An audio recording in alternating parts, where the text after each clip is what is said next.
हम लोग गोटका गांव में हैं और गणेश पवार जी हमारे साथ हैं। गणेश पवार जी यहाँ कोऑपरेटिव सोसाइटी के चेयरमैन हैं, गणमान्य व्यक्ति हैं। और जिस तरह घटना हुई उस दिन, तो इनका बहुत महत्वपूर्ण योगदान भी रहा कि तत्काल मौके पर गए और सारी कार्रवाई कराई।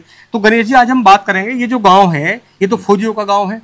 हम लोग मानते हैं कि आसपास में जब गोटका गांव की बात आती है तो कहते हैं कि गोटका फौजियों का गांव है। तो यहाँ कितने फौजी होंगे, पहले इस पे बात कर लेते हैं।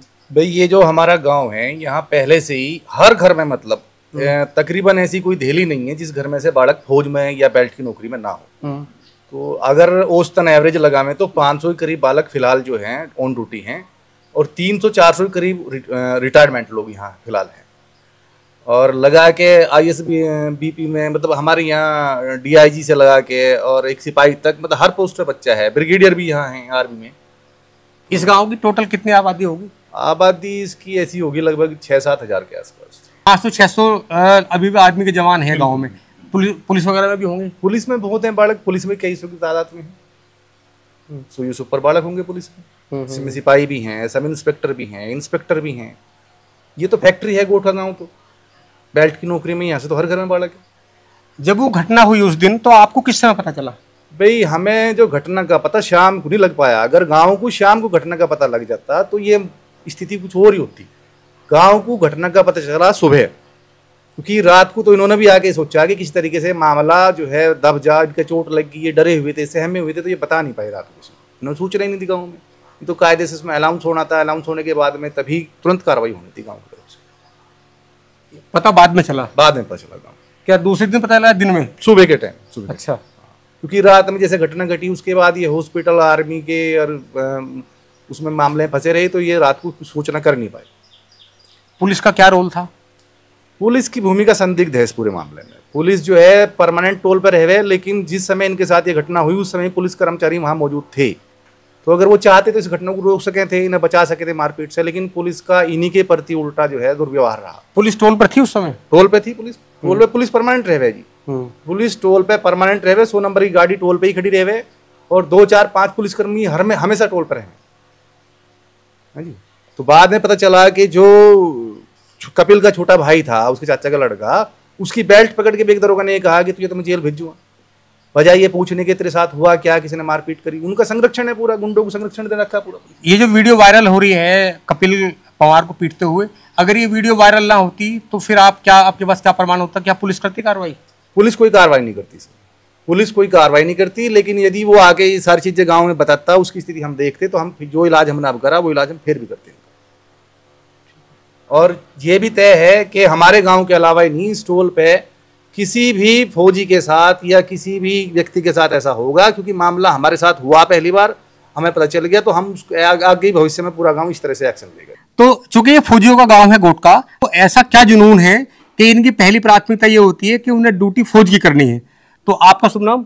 मेरा नाम सचिन पवार है। तो आप आर्मी में हैं? हाँ जी, मैं आर्मी में। कैसे आपके मन में भाव आया जब तैयारी करते थे कि मुझे आर्मी में जाना है? कोई और नौकरी और बहुत सारी है? नहीं, हमारे यहाँ क्या है, सभी आर्मी में मतलब पहले से जुनून है इनके अंदर। तो उन्हें देख के भी हमारा भी मन करे कि भाई फौज में जाए, देश की सेवा करें।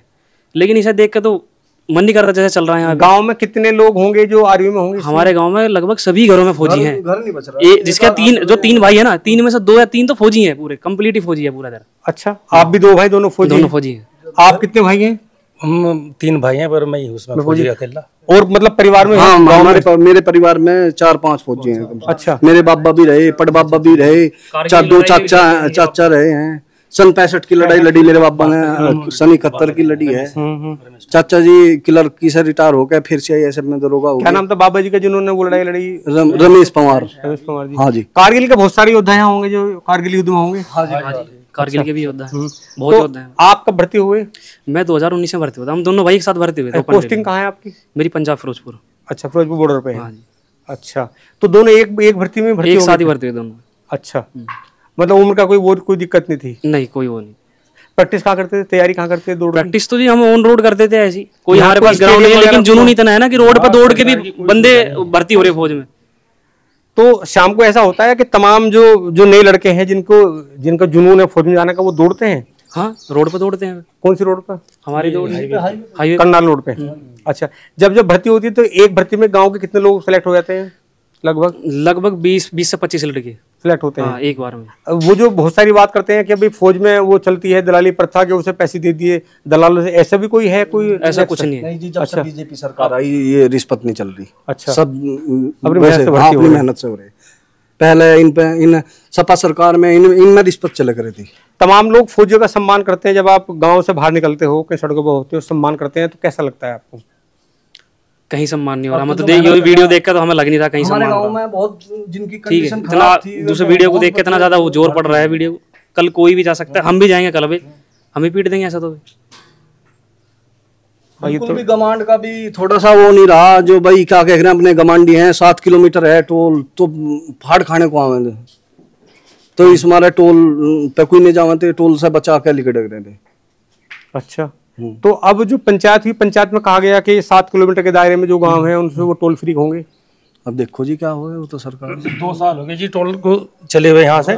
2 साल तक कई बार हमने सुन लिया कि लोकल एरिया जो है फ्री होगा, लेकिन कहीं कुछ नहीं होता। और जितने भी फौजी हैं इनका टोल ऑल इंडिया माफ रहता है, लेकिन अगर वे कहते हैं कि हम फौजी हैं, उनके साथ में और बदतमीजी करते हैं जानबूझ के। मेरे गांव का पुलिस वाला आता है एक दिन मेरे साथ, उसे सबसे क्या करें अड़ज पड़ज रहते हैं। तो जैसे गांव फौजियों का गांव है, यहाँ बहुत सारे हर घर से फौजी हैं, कुछ सरकार से और सरकार की ओर से ऐसी कुछ सुविधा है कि लगता हो कि ये फौजियों का गांव है? कुछ सुविधा नहीं अभी तो ना। क्या चाहते हैं कि जो फौजियों गांव है, फौजियों गांव में क्या होना चाहिए? हमारे गांव में मिनी स्टेडियम बन जा तो और भी ज्यादा फौज लिखड़ेंगे बच्चे। फिर यहाँ तो इंटर कॉलेज तो है ना गांव में? हाँ जी, इंटर कॉलेज है, बोर्ड का इंटर कॉलेज है।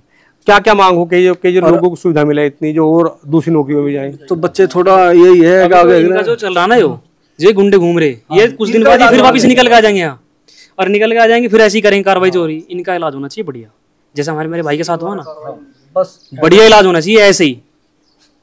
अब नहीं बस की प्रशासन के तो हमें दे दो छूट, हमें दे दो, हम कर देंगे इनका इलाज।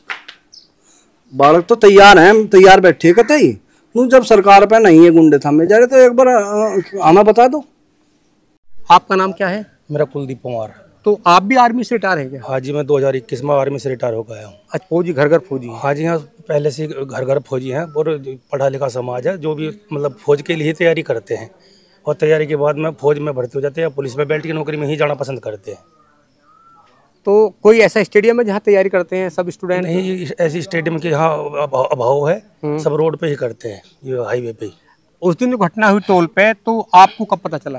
मुझे सुबह के टाइम पता चला। मैं फिलहाल एक ड्यूटी कर रहा हूँ, ड्यूटी पे गया हुआ था, लेकिन जब जैसे सुबह ड्यूटी से आया तो यहाँ मौसम खराब था, बारिश हो रही थी काफ़ी, उसकी वजह से आए तभी वहाँ पहुँचे, जाकर वहाँ संज्ञान लिया, वहाँ देखा, पता चला भाई है, भाई लगता है वैसे भी हमारा। तो जब पता चला कि फौजी के साथ मारपीट हुई तो क्या कैसी प्रतिक्रिया थी लोगों में? लोगों में बहुत आक्रोश था इस चीज़ के बारे में। गांव के भी छोड़ को मतलब जो गवांड था पूरे इलाके का, उनमें भी मतलब आक्रोश था पूरा। इसी वजह से अगर ये घटना किसी फौजी के साथ में जो ड्यूटी पे भी है या घर पे भी है, ये घटना होनी नहीं चाहिए थी। कहीं ऐसा कोई बोर्ड लगा हुआ कि कहीं लगाओ कि फौजियों का गाँव, ऐसा है? ना, ऐसा तो कोई बोर्ड वगैरह कोई है नहीं है, पर हर घर से फौजी है? हर घर से तकरीबन फौजी हैं यहाँ। हाँ, ये बहुत ही, और लेकिन पुलिस प्रशासन भी था उस टाइम जो घटना हुई, उन्होंने कोई सहयोग नहीं करा। मैं तो चाहता हूँ कि पुलिस प्रशासन के खिलाफ भी कोई कार्रवाई हो।